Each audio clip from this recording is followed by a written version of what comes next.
राजस्थान के अफीम उत्पादक इलाकों में किसानों की सबसे बड़ी शिकायत अगर किसी विभाग को लेकर रही है तो वह है केंद्रीय नारकोटिक्स ब्यूरो यानी सीबीएन।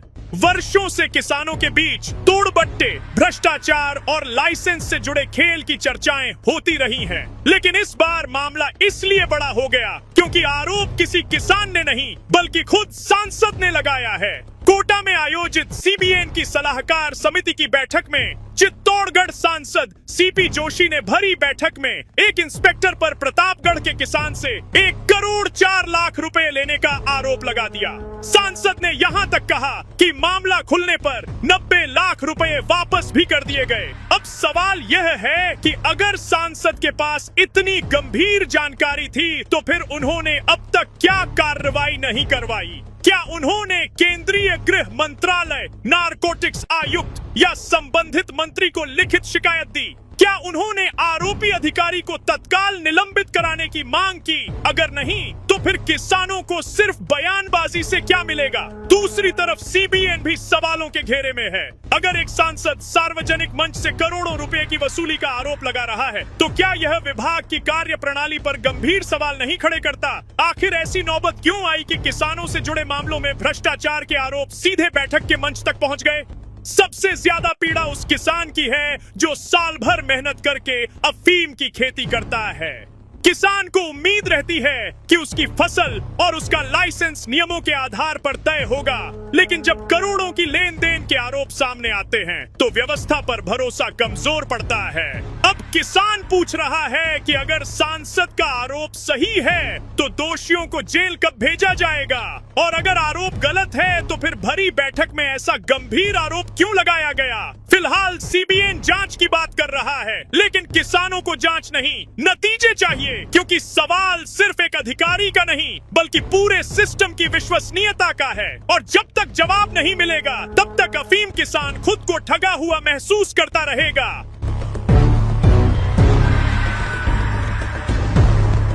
एक प्रदीप लोहारू करके कोई ऑफिसर बैठे हैं, आप हैं?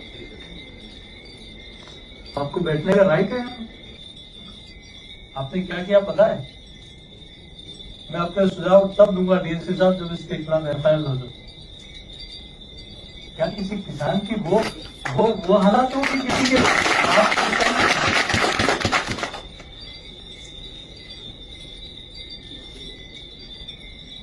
1 करोड़ 4 लाख रुपए लेके आओ फिर 90 लाख लौटाओ? आप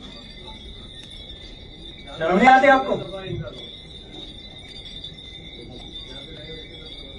मैं कहता हूं इनके खिलाफ इनका भी नार्को टेस्ट और हमारा भी नार्को टेस्ट होना चाहिए। आप जिस ईमानदारी के साथ काम कर रहे हैं क्या वो टीम इतनी ईमानदारी के साथ काम नहीं करे? आप जाइए इस बैठक में, तो इनके खिलाफ जब तक एक्शन नहीं होगा मैं इतने दिन एफआईआर हुई तो नहीं। मैं कह रहा हूँ रुक जाओ भैया, अभी रुक जाओ।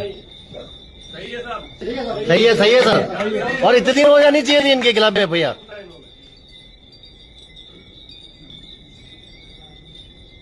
मैं कह रहा हूँ सही है गलत है?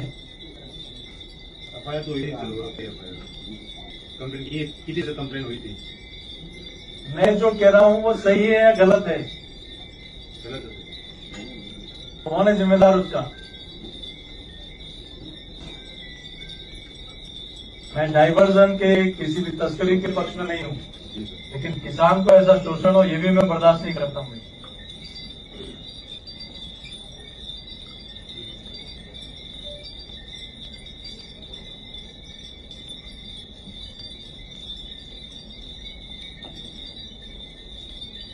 उसको आत्महत्या करनी पड़ती। कितने लोगों से उन्होंने पैसा लाकर लिया है।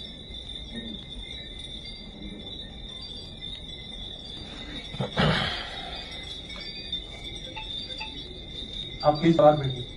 मैंने कोई पैसा नहीं दिया, मैंने कोई पैसा नहीं दिया। पूरी टीम के साथ गए थे सर पूरा। आप अपना नार्को टेस्ट कराने को तैयार हैं? जी सर। आप लिख के दें, आप बात बैठिए।